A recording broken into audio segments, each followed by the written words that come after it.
Welcome to this book launch of the new book, Privacy is Power by Carissa Veliz, who is an associate professor at the Institute for the Ethics of AI here at the University of Oxford, a fellow of Hartford College, and a fellow of the Oxford Martin Program on the Ethics of Web and Data Architecture. My name is Rasmus Nielsen. I'm professor of political communication at the university and director of the Reuters Institute for the Study of Journalism, where we explore the future of journalism worldwide, and have done a little bit of work on some of the issues around privacy and data that Carissa will take us through today. My role here is to serve as the chair of the discussion today. So we all look forward to hearing Carissa talk about her important and interesting new book on privacy and how it connects with power, the power of states, the power of private companies, and potentially the power of us as citizens. I will ask a few follow-up questions after the presentation, and then we will have a Q&A opportunity for those of you who've joined the conversation today. If you could please use the Ask a Question function on the Crowdcast platform, then I will pick questions from there and give Carissa an opportunity to answer the questions and expand on her presentation. So with that, welcome to all of you who've joined us for this conversation. Carissa, I'm really looking forward to this. This is an important and timely and interesting book. It also coincides today with the judgment just passed by the European Court of Justice banning indiscriminate mass surveillance by governments unless for clearly defined purposes, periods of time, and with limited retention of data. So quite a timely, I think, reminder of just the big stakes that Carissa's new book is about. So Carissa, we look forward to hearing your talk first, and then we will take it from there. Thank you so much, Rasmus. So I'll give just a little presentation about the book, just to give you an overview of what the book is about. I started getting interested in privacy about 6 or 7 years ago, and it started as a very personal concern. I went with my mom to the archives in Spain to dig out the history of my family, and we learned all sorts of things that my grandparents hadn't told us. And I started wondering whether we had a right to know those things, whether I had a right to maybe write about those things. And of course, being a philosopher, I turned to philosophy for some answers, and I wasn't very satisfied with the answers I got. And I thought, surely we have to work more on this topic. There wasn't a lot of work on privacy in philosophy at that time. And just around that time, Snowden revealed that the world was being subject to mass surveillance by intelligence agencies. And I thought that was amazing. That really impacted me in a very deep way. And that became a professional interest. I started researching it as a philosopher, and I ended up writing my dissertation in Oxford on the ethics and politics of privacy. And the more I read about privacy, the more alarmed I got about how dangerous it is to collect so much data, keep it indefinitely on the population. And it really seemed to me that the system of the data economy that we have built is absolutely insane. It's a ticking bomb. And I wrote this book in that kind of feeling of urgency and alarm that we're doing something that's not very wise, that has led to very deep trouble in the past, that something that has happened in the past is very likely to happen in the future again, and to try to change this. So the first part of the book is a bit about how much data is being collected on you. Everybody knows that data is being collected on you, but that's very abstract, and data has a way of sounding very abstract and sounding very innocuous.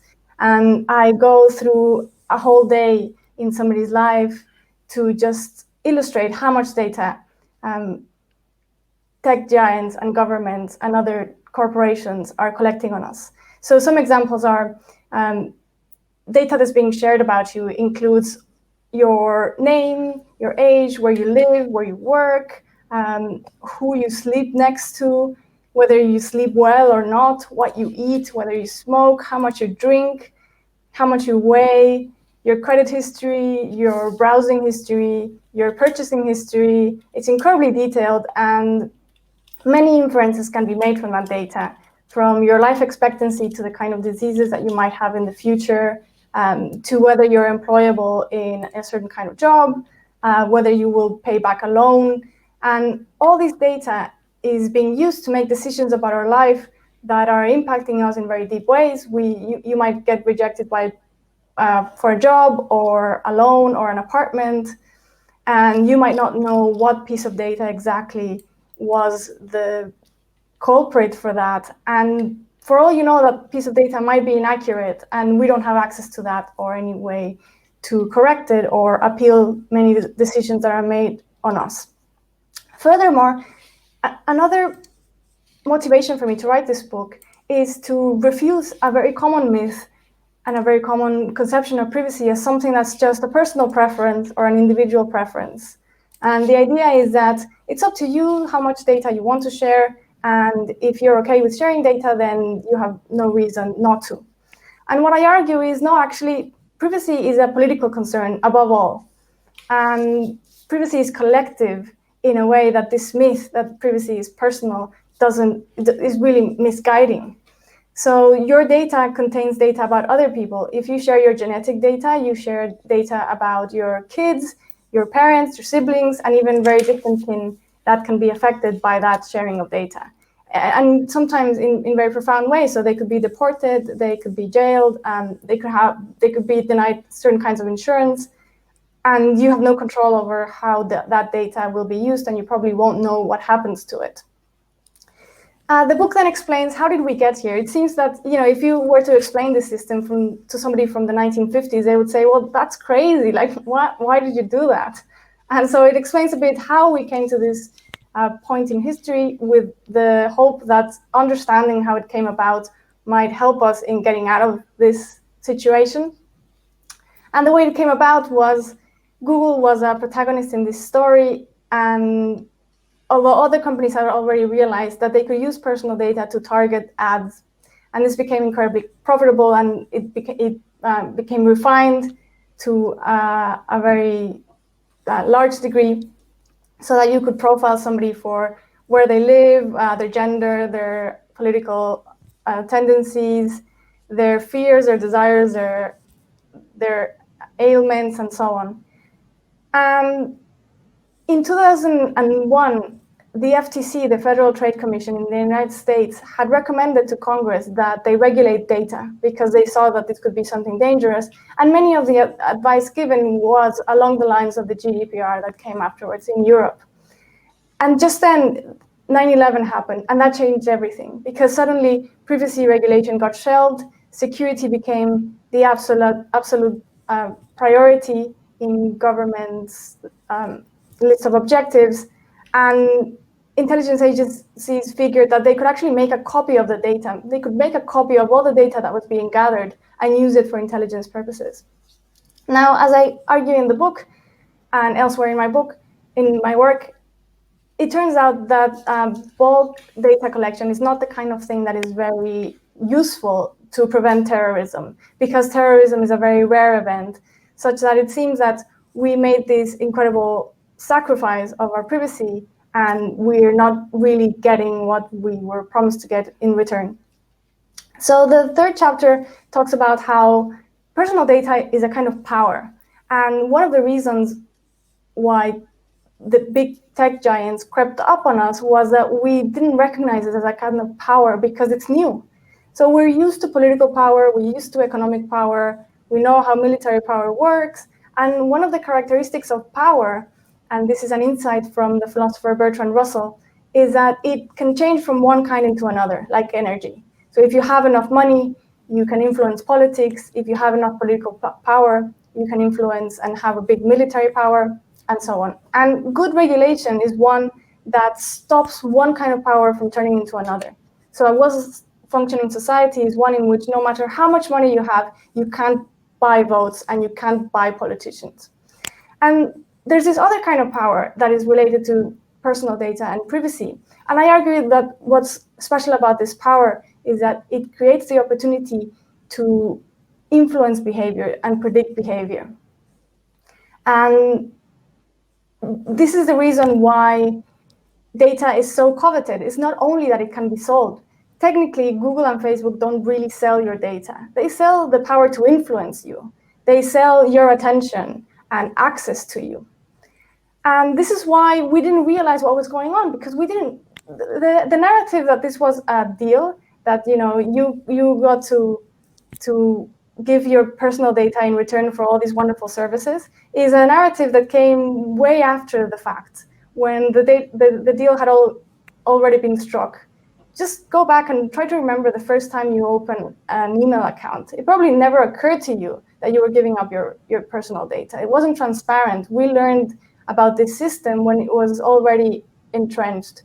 And it surprised us because we had this litmus test for whether something was a monopoly. And the litmus test is something is a monopoly or can be suspicious of being a monopoly if the company can make the prices go up and not lose any customers. But here you have companies that supposedly give free services, although they are placing extremely exploitative conditions and they don't lose customers. But the litmus test failed because there wasn't a price tag involved.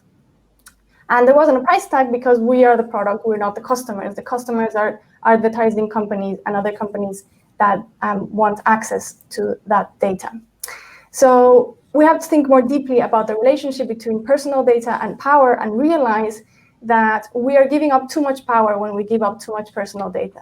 If we give up too much of our personal data to corporations, we shouldn't be surprised that the wealthy rule and make the rules of our society. If we give too much of our personal data to governments, we shouldn't be surprised if we start sliding into authoritarian tendencies. And I argue that for democracy to be strong, the citizenry has to be in charge of data and in control of personal data in particular. I argue that we should think about personal data as a kind of toxic asset. And Bruce Schneider was the first person to argue for this. And I kind of expand on that. And I make an analogy to asbestos.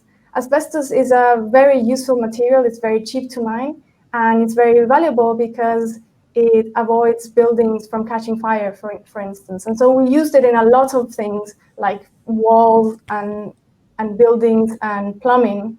And then we realized it's incredibly toxic and there's no safe threshold. So hundreds of thousands of people die every year as a consequence of cancer caused by asbestos. And in the same way, personal data is very cheap to mine, it's easy to get, it's very valuable, it's very helpful, but it turns out it has these risks that we're not paying attention to, and that can really poison our societies. It can poison individuals by making us vulnerable to harm like discrimination, public humiliation, extortion, and so on. And it can poison societies by eroding democracy and eroding equality. We are not being treated as equals anymore. We are being treated on the basis of our data.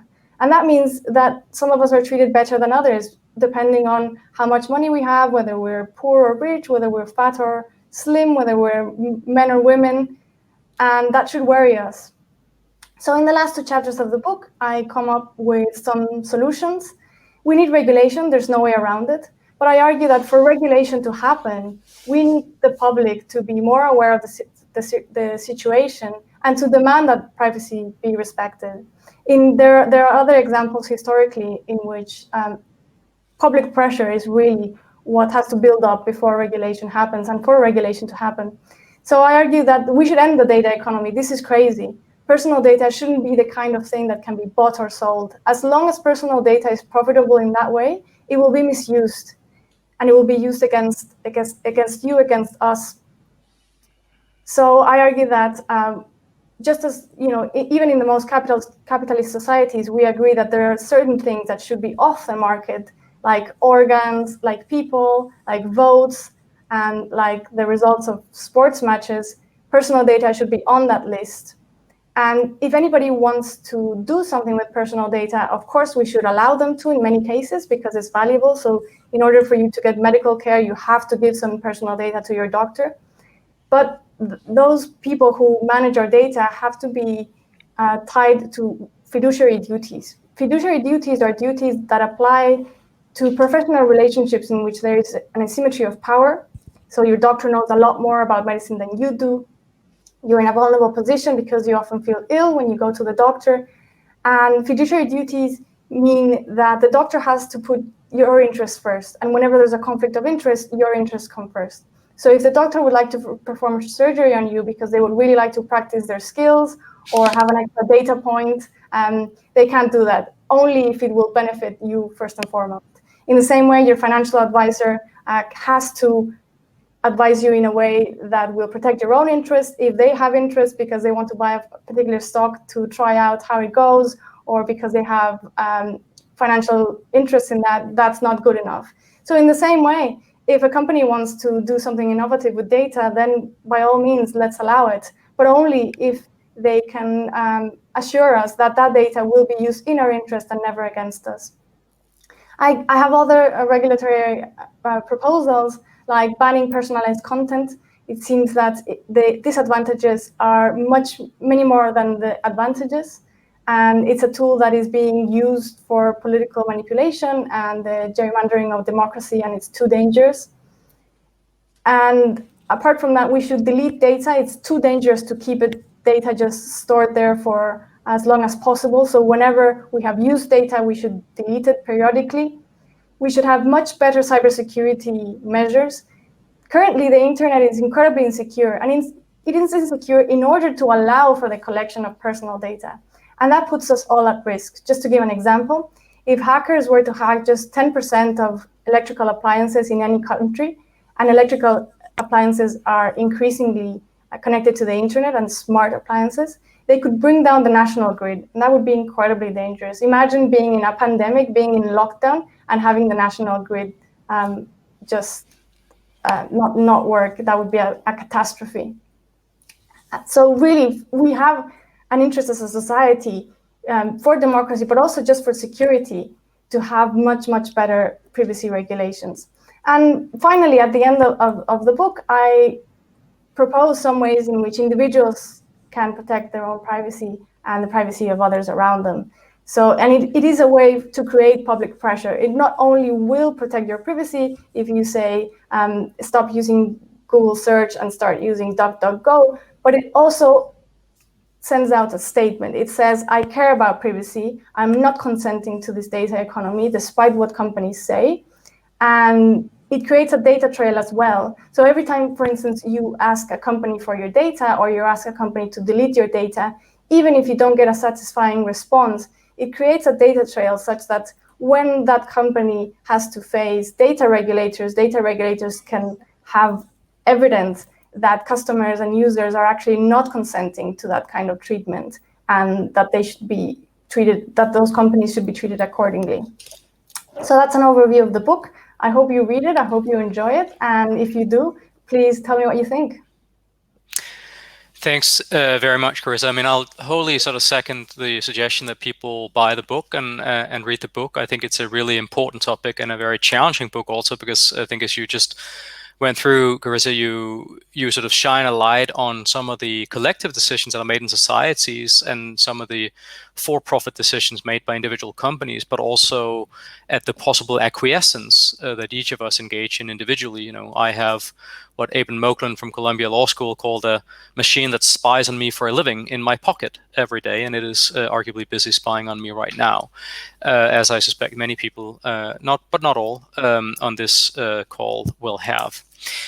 Maybe a few questions to kick us off before we open up, and I'll remind people again to please use the Ask a Question function on the Crowdcast platform, and then I will pick questions from there to field to Carissa later on in the conversation. But maybe just a few things to get us started. I think your analogy of data to a toxic asset is one of the really arresting parts of the book, and really a powerful metaphor for where we might be.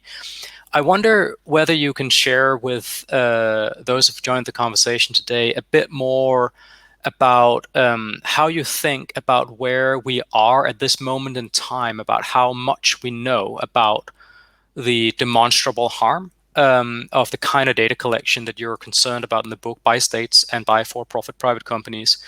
Do you think that we are closer to sort of the say tobacco and cancer link? You know, I happen to sit right now in the 13 Norm Gardens building in Oxford, where Richard Dahl did pioneering work in demonstrating that link. Do you think we're at the stage where there is a large volume of peer-reviewed scientific work that points in the same direction of identifying a demonstrable objective harm? Or do you think we're closer perhaps to the genetically modified food discussion, where I think it's fair to say that the science is sort of less consensual, arguably, and there may even be some scientists who believe that the harm is actually not demonstrated, but where there might still be a case for a precautionary principle, because the possible harm might be very dramatic and well beyond the modest pragmatic gains that could be realized. So where do you feel we are with this sort of toxicity, if you will? Is this sort of demonstrated fact, or is it more about a precautionary principle at this stage? That's an excellent question. I would argue it's a demonstrated fact, with the caveat that with political and economic issues, there's always more controversy as to causal relationships than with biological matters. But I think history teaches us that this has already happened, and if it has already happened, it will happen again. In the book, I tell the story about the Nazis. When the Nazis invaded a city, one of the first things they did was to go to the registry because they wanted to find the Jewish population, and that's where the data was as to where Jewish people lived. And when you compare the death rates of the Jewish population between the Netherlands and France, it's really striking. And the most important difference between the Netherlands and France was how much data they collected on the census. France had made a conscious decision for privacy reasons not to collect certain kinds of data related to religious affiliation, ancestry, and location of, say, your grandparents and so on. Whereas the Netherlands had collected incredible amounts of information because there was this one person called Lint, who was a fan of statistics, and he wanted to create a system, and this is a direct quote, that followed people from cradle to grave. In fact, he invented the ID cards. And this made a huge difference. In the Netherlands, the Nazis found 75% of the Jewish population and exterminated them. And whereas in France, they only found and killed 25% of the Jewish population. And that means hundreds of thousands of people. In particular, in France, there was this person called René Carmi, who was the general compter of the army. And he told the Nazis that because the census didn't have this data, he would be in charge of creating a new census in which the data would be collected about Jewish ancestry. And he made this effort. What the Nazis didn't know was that René Carmi was one of the most important people in the French resistance, and he never intended to collect the data. So what he did was basically he hacked the Hollerith machines that were being used by IBM with punch cards, such that the question number 11, which was about Jewish ancestry, never got recorded. And by not collecting that data, he saved hundreds of thousands of lives. So we already know how data collection can be so dangerous and how it has led to genocide.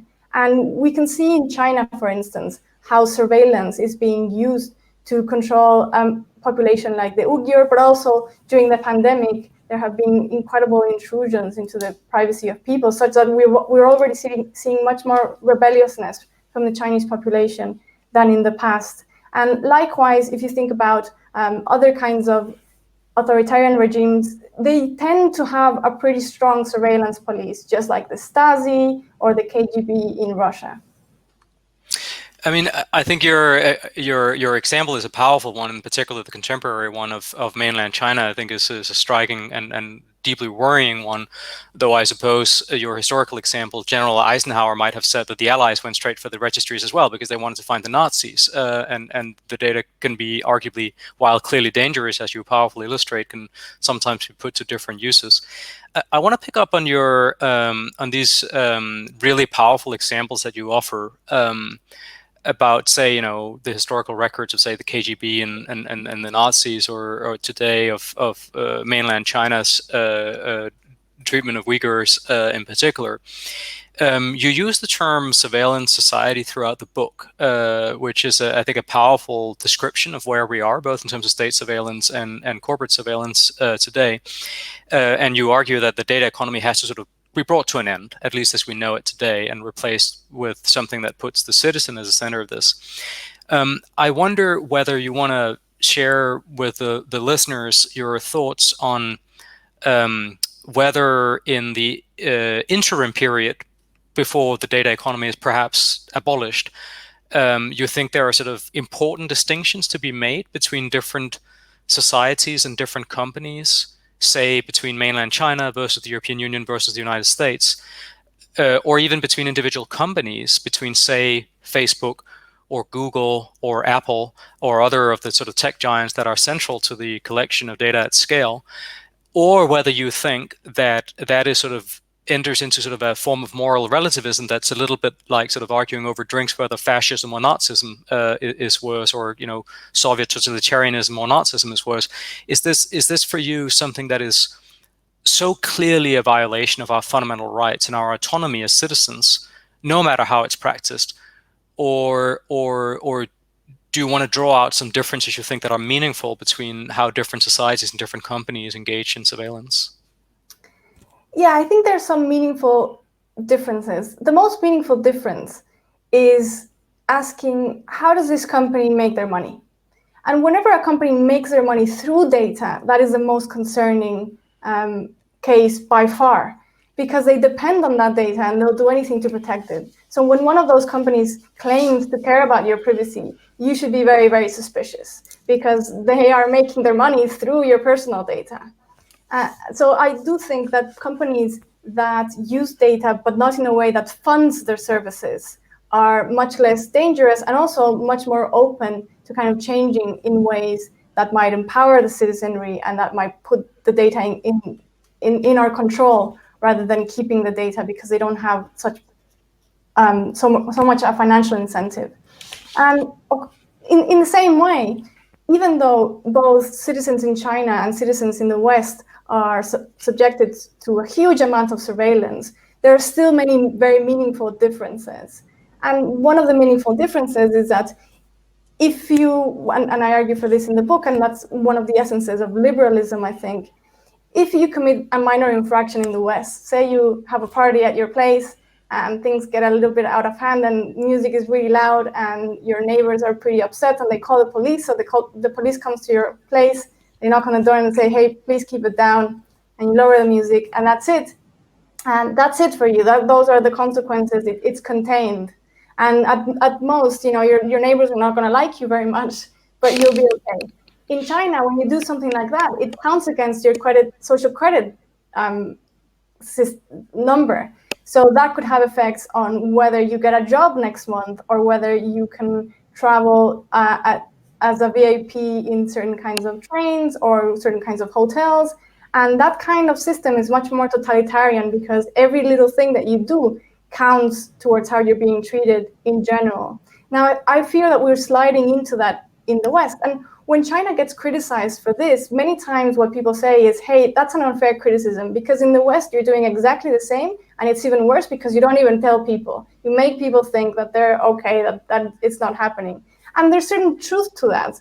So in the West, there are systems, for instance, if you live in the United States and you buy something and you're not happy with the product and then you call customer service, the time that you spend waiting might depend on what kind of customer you are, on your personal data, whether you have a lot of money, whether you're somebody influential.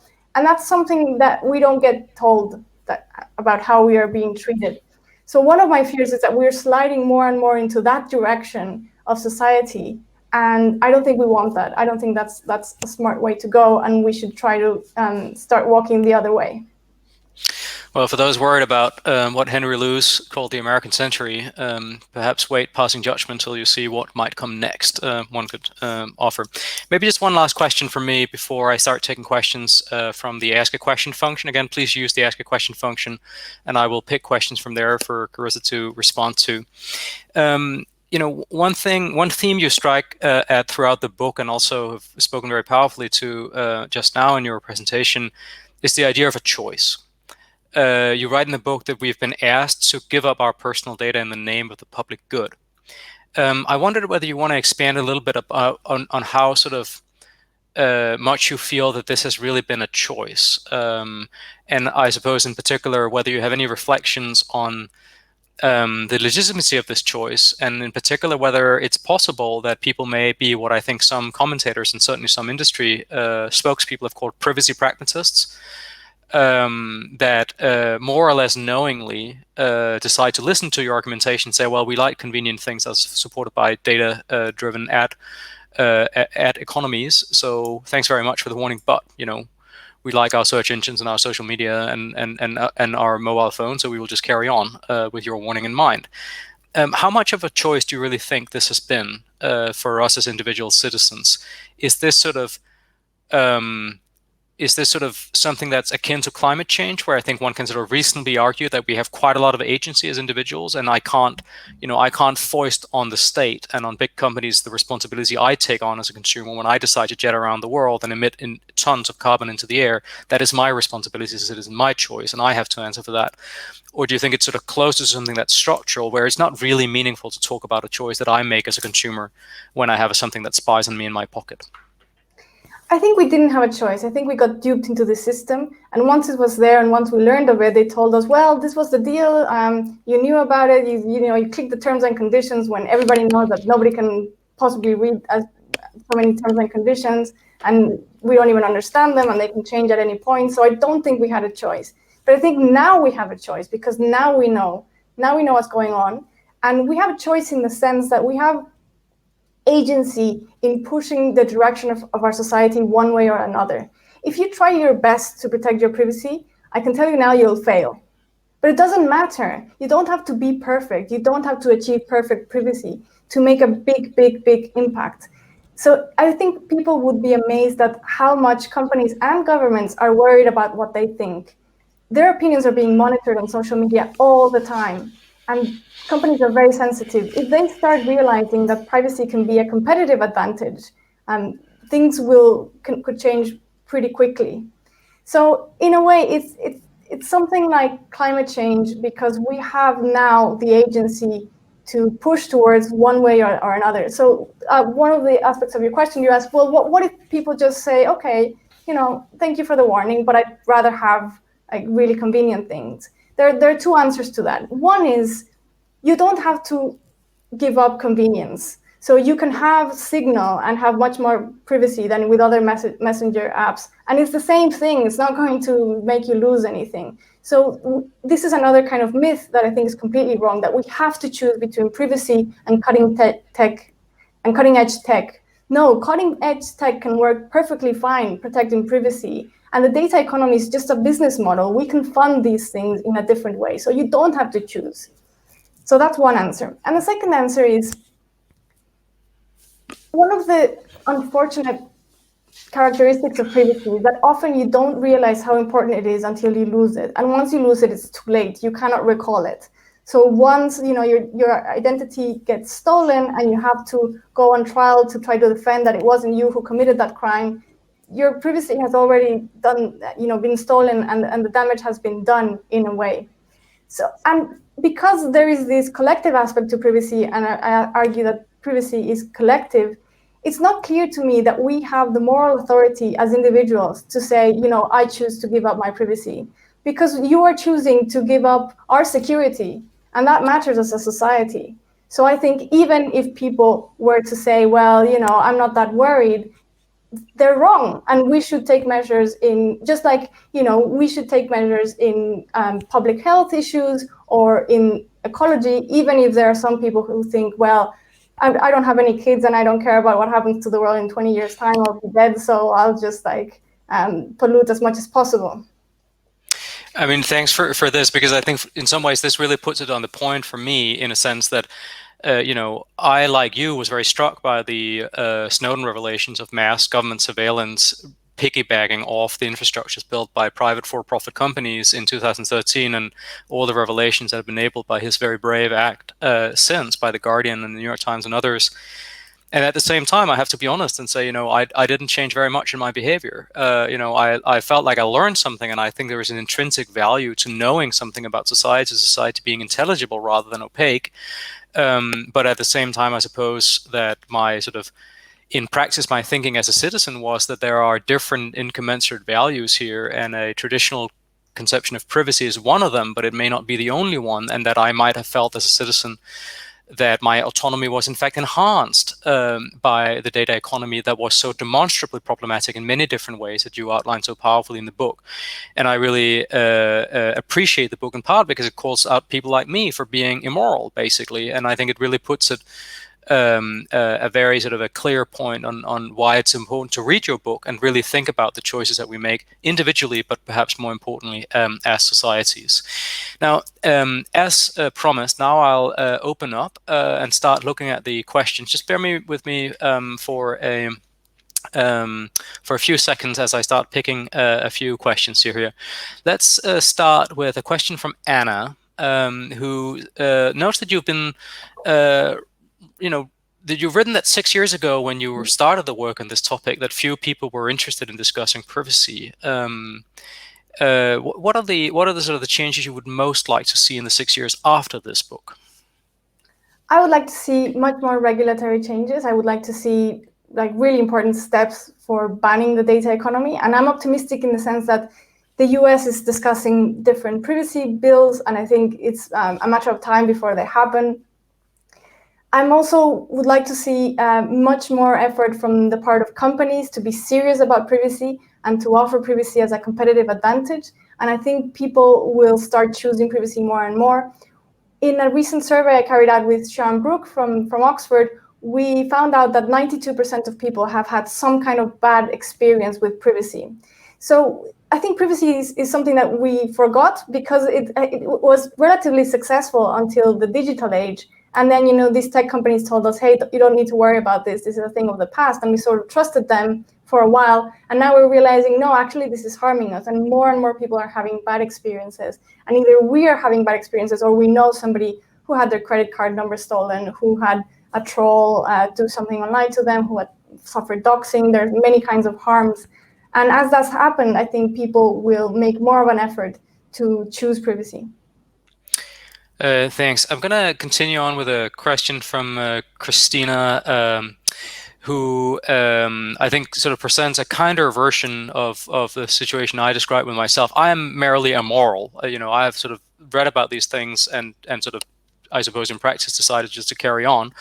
But Christina rightly draws our attention to the so-called privacy paradox, that there often is a discrepancy between people sort of expressed privacy concerns in surveys and the like, and then there are actual documented online behavior. So Christina asks, how can we convince people that their privacy should not be traded for efficiency? How can we sort of sensitize people to a danger that is not immediately pressing? I think there are many hypotheses for why the privacy paradox comes about. My own view is that it comes about because we feel we don't really have a choice.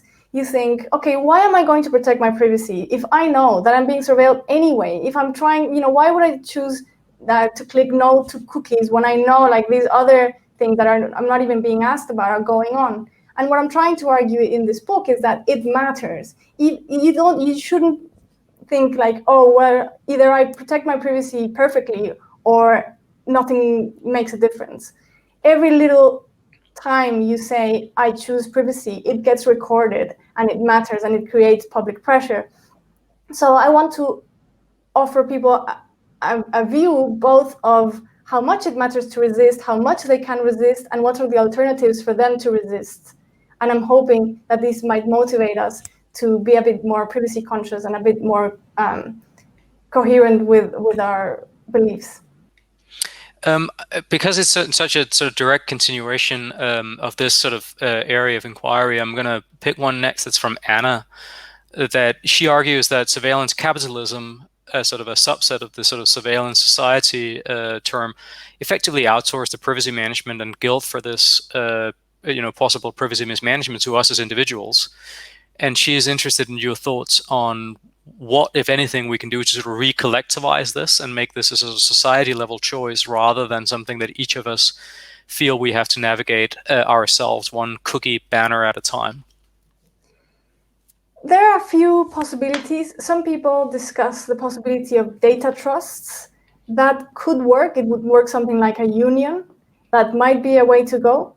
But I find it more practical just to think of regulation. Like we don't have to check whether what we buy on the supermarket is edible every single time. And how does that happen? Well, it happened through a process of regulation.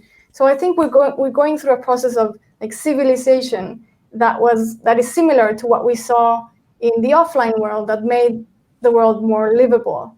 Like, we don't have to check whether our airplane has gone through security checks. We can trust that our countries are run well enough that somebody is checking that. And in fact, we have many less accidents than we used to have. So I think it ends up having to be through regulation, but regulation will only happen when there's enough people asking for it. And I think there are a lot of politicians that want to protect their privacy, but they need to know that they have the citizenry backing them up in order to really be able to face these tech giants that put enormous pressure on them. I mean, I wonder whether it's maybe worth pursuing this a little bit further, and just sort of to hear any sort of further thought you have on.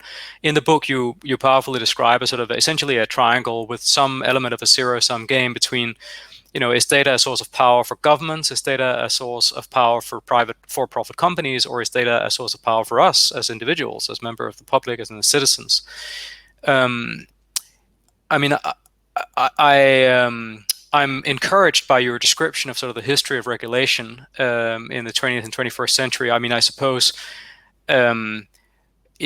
it might come across as sort of quite an optimistic take, if you will. I think it's true that there are areas in which we have made progress, and we arguably, live in societies where, we have, at least in privileged parts of the world, have to be less afraid that someone is going to poison us just to make a quick buck than many people had to be very, very afraid of early in the 20th century. And of course, many people have to be very afraid of across the world, including being poisoned by Western companies selling various things that are not actually fit for human consumption. But I think something that you made quite explicit at the beginning of your conversation too, and that is quite present in the book as well, is that while for-profit companies are often the sort of the interface, if you will, for this data collection for us, whether it's tech giants or ISPs or other back-end consumer data insight companies like Axiom and others, are often sort of the interface that we encounter as citizens. It seems naive after the Snowden revelations to discount that the state is not a disinterested party, to put it mildly, and that it might in fact be quite convenient from the point of view of quite a lot of sort of executive arm functions, law enforcement, security, but also more benign ones, if you will, public health and others, to have mass surveillance available, and to be able to either dip in it selectively or just get all of it through the back door, as we now know that some governments have done. And in that sense, I just wonder whether is there a risk sometimes in these discussions that we get so focused on the very real problems that a number of for-profit private companies are central to, that we forget that the state is not a impartial and disinterested actor in this, but actually arguably quite central, and in some countries extremely central to this whole situation, and quite happy with it. That's an excellent point.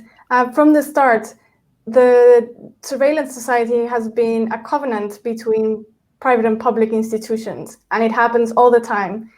Data that you give to companies ends up in the government, and data that you give to government ends up with companies. But one reason for optimism is that I think the first reaction to 9/11 was very short-sighted. It was a panicked reaction. It was a reaction that was meant to show citizens that something was being done, in part because at the beginning, of course, it was secret. But I think more and more governments are realizing how dangerous it is for national security to have this insecure internet. And that is incredibly valuable to us as citizens, and a very important realization. So you're seeing now, for instance, how the US doesn't want TikTok to function with China, and how more and more these kind of tech companies are having to put in security frameworks for national security purposes. Another example that I give in the book is with Grindr, and how dating apps are being checked out by intelligence agencies because it's so easy to get very sensitive information from people who work in the government, and then possibly to blackmail them. There are many security risks there. So I think that gives governments an incentive to make the internet much more secure, and we should use that to leverage our case. Another point is that governments are usually I mean, especially democratic governments are not like a whole institution that always thinks the same thing, and they're not an individual. There are many parts to government, and we have to make sure that, while intelligence agencies are important and their voice should be heard, there are these other aspects to good democracy that may be just as important or more important, and that, you know, we should kind of have a view of what kind of society we want to live in, rather than make these very short-sighted decisions that might take us in a wrong turn. Thank you. There is a question here from Martin Butler that I think is pertinent to this. I mean, Martin asks, given the business models the tech giants use, you know, that depends on using our data, at least for some of them, as you've argued, this is absolutely essential. For others, it's sort of additive. Is it likely that we would ever be able to take back control of this data? And if I may sort of expand on Martin's important question, if we turn for a moment from whether we as citizens can influence governments, which you rightly argue are not sort of unitary actors with a single interest, to thinking about companies, I mean, one question is Martin's question, whether this is ever going to happen. I suppose a corollary question is, let's imagine you had half an hour with Mark Zuckerberg or Sundar Pichai. You know, is there a case that you could make to either of them about how it might be in the long-term interest of their company and their shareholder to clean up their act, or is your message to them, go to hell?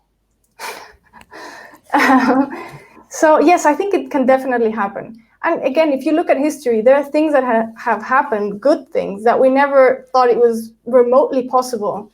A minor thing was just the GDPR. When I started working on privacy, people laughed at me, really, like, privacy is dead. I mean, you're just doing history. You're not doing politics or philosophy. And the GDPR seemed like something impossible. It's not perfect, but for all its faults, it's a real hiatus in history, and we have to acknowledge that.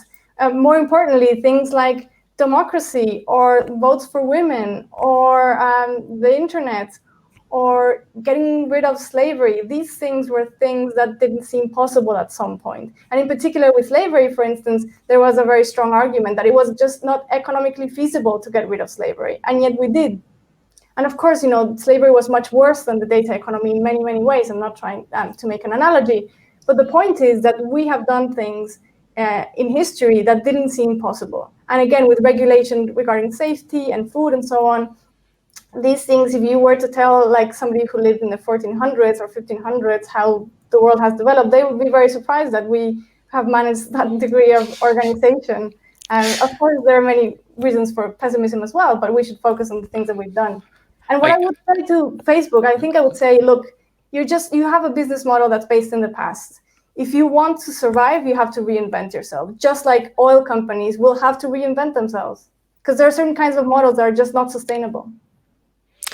It's if I may make a personal observation, it's refreshing to meet someone who's an optimist in October 2020, and a real inspiration. And I applaud and admire your optimism.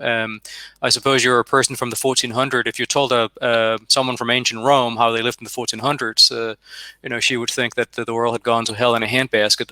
So I suppose I remain mixed on my belief in sort of the arc of history going in the right direction always.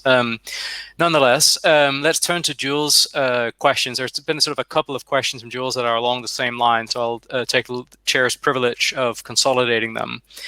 But I mean, effectively, you know, given that we have lived through a sort of a period of very sort of rampant data collection by private companies and by some governments, and arguably a lot of this data is stored, sometimes obtained using dubious methods, at best a gray zone, at worst things that are at the very least against terms of service and arguably often illegal. You know, do you think there is a world in which it becomes possible to essentially get this data deleted? I think so, and I think it's necessary. And it's one of the things that we have to really change how we think about data. Data should never be held for as long as possible. That's just crazy. So we need to implement systems in which data gets routinely deleted for safety reasons. And it's not going to be easy, and we need better ways of auditing data. So one of the challenges we have is whether there can be a way to design data systems such that you can know exactly where your data is, that your data is tagged such that you could have an app or some kind of platform in which you could track it, and you would have control of deleting it, and you could check that it was deleted. At the same time, that might create a privacy risk because, of course, tagging data means that it's being tagged to you.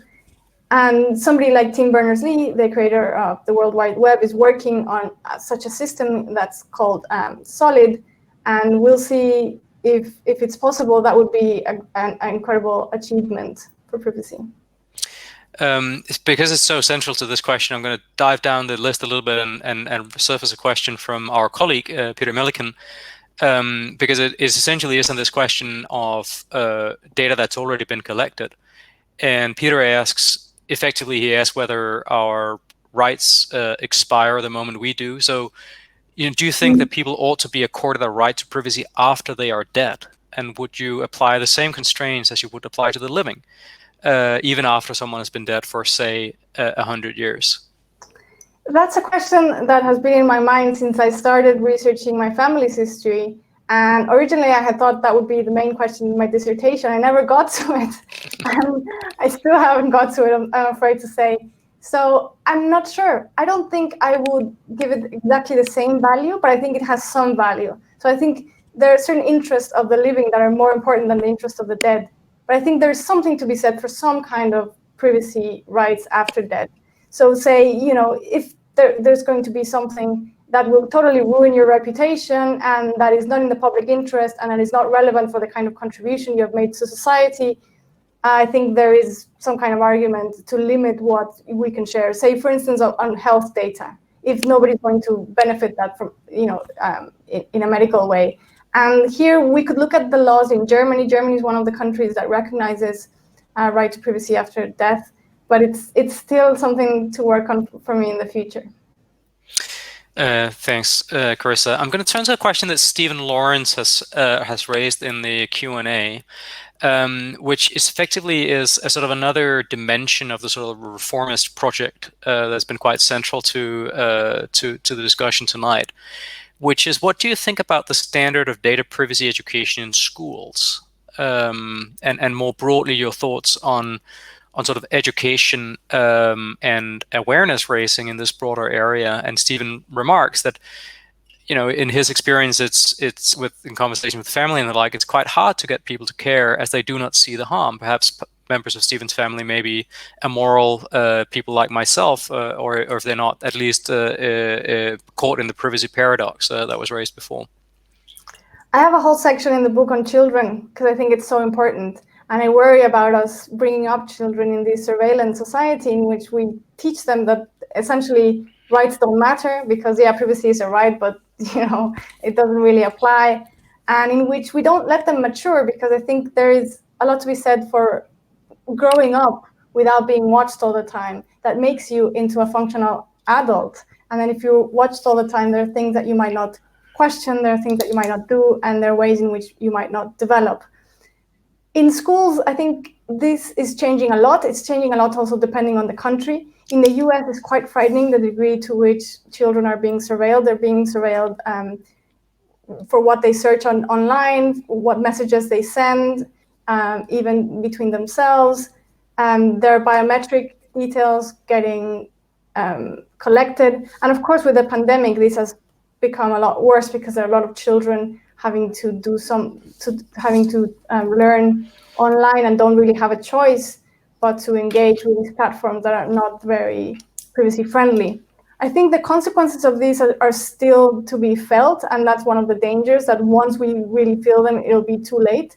But a few of the things that I worry about is not giving people a chance to really mature, not giving them the chance to explore topics that might be controversial because of the fear that they will be punished or somehow have bad consequences for them from their teachers, from society, from prospective employers, from universities when they apply to university, but also how they might be disadvantaged with respect to previous generations in that everything they do can have a consequence. Every game they play could be used to infer their IQ abilities and then make them unemployable. or any party they go to, they have to be aware of how everything that could be broadcasted, every picture that is taken on them. And I think this has the risk of creating people who are very tame, who have to comply with very strict rules in order to be a functional member of society. Thank you. I'll ask just a final last question before we wrap this up, which is, I think, to sort of bring out some of the sort of truly political, really, in nature of a lot of the argument and also the position that you advocate yourself. I mean, I guess sort of simplifying and exaggerating, at least in Europe, I think you can say that the liberal tradition was always historically more afraid of the state and state abuse of power than anything else. And the socialist and sort of Christian Democrat tradition, in some extent, were actually more afraid of capitalism, really, than they were of the state. And social democrats were equally afraid of both of them. So where would you put yourself? Is it the state we have to worry the most about? Is it capitalism we have to worry the most about? Or is it both? It's both. It's our data being treated in ways that can be against us and not for us. So I think really having fiduciary duties is one of the most important elements of what I propose. Well, social democrats may not be able to win any elections in any actually existing European countries, but I'm sure they'll be reassured by the thought that they might still have a chance in Oxford seminars, at least. Something beats nothing, as I like to say. I think we should sort of probably wrap it up here, Carissa. Thank you so much for sharing your insights with us on this call today. Again, I warmly recommend buying Carissa's book, Privacy's Power, which I can't help but notice is entirely accidentally on display in the background of Carissa's living room, which is why I'm sure it's always standing like that. I warmly recommend it, and I genuinely meant what I said along the way, that I think this is such an important and interesting book, in part because it really challenges the sort of the acquiescence or pragmatic compliance, if you will, that people like myself and I suspect at least some people who've joined the conversation today have engaged in, and really challenges, I think, to think in much bigger terms about what the long-term societal and collective consequences are of individual discrete decisions that may seem quite innocent on their own, but that Carissa really, I think, challenges to think about in a very different light, in a very powerful book that I hope all of you will buy and read. So thanks to all of you for joining us today. Thanks for all the questions, and apologies for not marching us through all of them. And thanks, of course, more than anything to you, Carissa, for this really interesting and important book and for your time this evening. Thank you so much, Rasmus. This has been a lot of fun. And just to end, I would like to just invite people who think that it might be crazy to call for an end to the data economy, given how important it is, just to think about how crazy it is to have a business model that depends on the massive and systematic violation of everybody's rights. What a powerful place to end. Thank you so much, Carissa. Thank you. Good evening all.